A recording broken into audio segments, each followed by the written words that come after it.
dan saudara-saudari terkasih, salam sejahtera, salam damai beserta Yesus Kristus. Marilah kita membaca, mendengarkan, dan merenungkan sejenak firman Allah.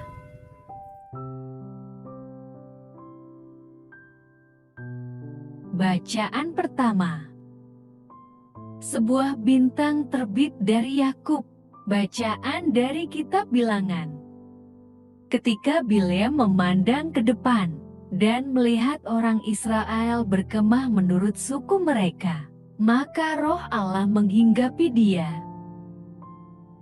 Lalu diucapkannyalah sanjaknya. Katanya, tutur kata Bileam bin Bir, tutur kata orang yang terbuka matanya. Tutur kata orang yang mendengar firman Allah, yang melihat penglihatan dari Yang Maha Kuasa sambil rebah, namun dengan mata tersingkap. Alangkah indahnya kemah-kemahmu, hai Yakub, dan tempat-tempat kediamanmu, hai Israel. Sebagai lembah yang membentang semuanya, sebagai taman di tepi sungai, sebagai pohon gaharu yang ditanam Tuhan, sebagai pohon aras di tepi air. Air mengalir dari timbanya, dan benihnya mendapat air banyak-banyak. Rajanya akan naik tinggi melebihi Agag, dan kerajaannya akan dimuliakan. Lalu diucapkannyalah sanjaknya. Katanya, tutur kata Bileam bin Bir, tutur kata orang yang terbuka matanya. Tutur kata orang yang mendengar firman Allah dan yang beroleh pengenalan akan Yang Maha Tinggi, yang melihat penglihatan dari Yang Maha Kuasa sambil rebah, namun dengan mata tersingkap. Aku melihat dia, tetapi bukan sekarang. Aku memandang dia, tetapi bukan dari dekat. Bintang terbit dari Yakub, tongkat kerajaan timbul dari Israel, dan meremukan pelipis-pelipis Moab, dan menghancurkan semua anak Set. Demikianlah sabda Tuhan. Mazmur tanggapan. Tunjukkanlah lorong-lorongmu kepadaku ya Tuhan. Beritahukanlah jalan-jalanmu kepadaku, ya Tuhan. Tunjukkanlah itu kepadaku. Bawalah aku berjalan dalam kebenaran-Mu dan ajarlah aku, sebab Engkaulah Allah yang menyelamatkan daku. Ingatlah segala rahmat-Mu dan kasih setia-Mu, ya Tuhan, sebab semuanya itu sudah ada sejak purbakala. Dosa-dosaku pada waktu muda dan pelanggaran-pelanggaranku janganlah Kau ingat, tetapi ingatlah kepadaku sesuai dengan kasih setia-Mu, ya Tuhan. Tuhan itu baik dan benar, sebab itu Ia menunjukkan jalan kepada orang yang sesat. Ia membimbing orang-orang yang rendah hati menurut hukum, dan Ia mengajarkan jalannya kepada orang-orang yang rendah hati.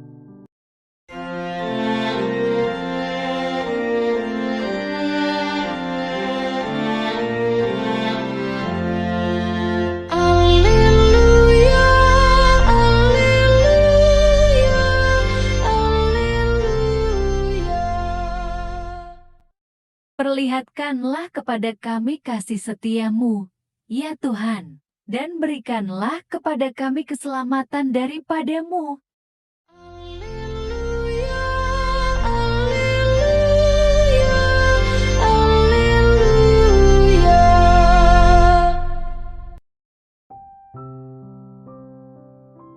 Tuhan bersamamu, dan bersama rohmu. Inilah Injil suci menurut Santo Matius.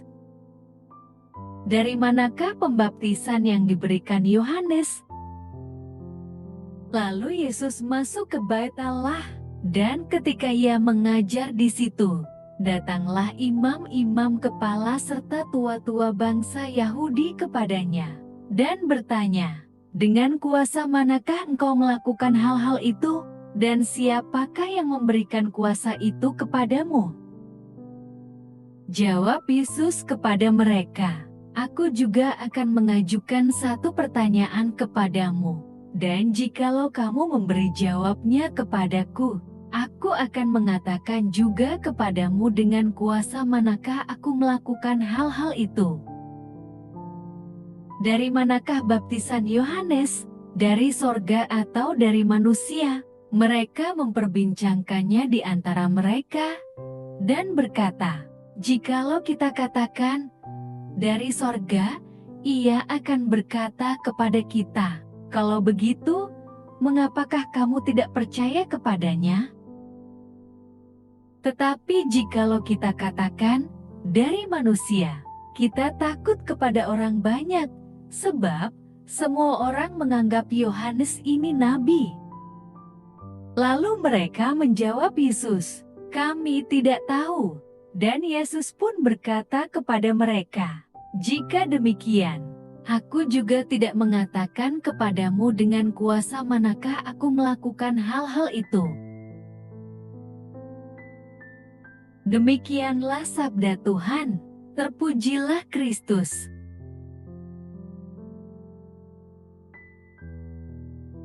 Bersikaplah tenang. Bapak, Ibu, dan saudara-saudari terkasih, di tengah situasi yang buruk, apapun dan dimanapun, sikap yang paling dibutuhkan adalah tenang. Ini merupakan sikap yang dibentuk, bukan bawaan. Artinya, untuk menjadi tenang, orang harus bersedia belajar dan dibentuk oleh banyak pengalaman. Bapak, Ibu, dan saudara-saudari terkasih, kita akan belajar juga dari Yesus, bagaimana ia tetap tenang ketika berhadapan dengan para imam kepala dan tua-tua bangsa Yahudi dan pertanyaan-pertanyaan mereka yang menjebak. Mereka tidak dapat melepaskan dan melupakan begitu saja apa yang sudah dilakukan oleh Yesus sehari sebelumnya dengan mengobrak-abrik lapak para pedagang di halaman Bait Allah. Tindakan Yesus adalah bentuk perlawanan terhadap para penguasa Bait Allah. Itu sebabnya para imam kepala dan tua-tua mengajukan pertanyaan mengenai kuasa yang dipakai Yesus. Bila saja Yesus tak bersikap tenang, bisa jadi ia akan keliru memberi jawaban sehingga dapat berujung pada situasi yang buruk. Namun, karena Yesus tenang, maka ia dapat menebak ke arah mana pertanyaan mereka. Dengan mengetahui hal tersebut, alih-alih memberikan jawaban yang hanya menimbulkan debat kusir, Yesus mengajukan pertanyaan balik dengan muatan yang sama. Yesus sadar bahwa ia sedang dijebak dengan pertanyaan mereka berkait peristiwa Bait Allah dan pohon ara. Karena tenang, Yesus dapat memberi jawaban tepat. Bapak, Ibu, dan saudara-saudari terkasih, ada banyak perkara dalam hidup yang dapat kita gunakan sebagai kesempatan untuk belajar menjadi tenang. Dengan menjadi tenang, kita dapat mengetahui apa yang sesungguhnya sedang terjadi, sehingga kita dapat menentukan tindakan yang tepat dan baik untuk kita lakukan. Dengan bersikap tenang, kita juga akan dihindarkan dari ucapan atau tindakan yang sangat emosional, yang dapat merugikan diri sendiri maupun orang lain. Dengan kita memberi diri, ada ruang dan kesempatan lebih besar untuk kita berpikir dan bertindak lebih bijaksana. Dengan bersikap tenang, kita dimungkinkan untuk menyelesaikan persoalan secara berhasil guna dan berdaya guna. Marilah berdoa. Allah Bapa, sumber pengharapan, Engkau telah mengikat perjanjian dengan semua orang melalui Yesus yang terurapi. Semoga kami selalu berpegang teguh pada Dia dan berkembang menjadi umat yang patuh setia. Dengan pengantaraan Yesus Kristus, Putramu, Tuhan kami yang bersama Dikau, dalam persatuan Roh Kudus, hidup dan berkuasa, Allah, sepanjang segala masa. Dalam nama Bapa, Putra, dan Roh Kudus. Amin. Terima kasih sudah mendengarkan dan merenungkan firman Allah. Jangan lupa subscribe dan jangan lupa juga aktifkan loncengnya. Terima kasih, Tuhan Yesus memberkati.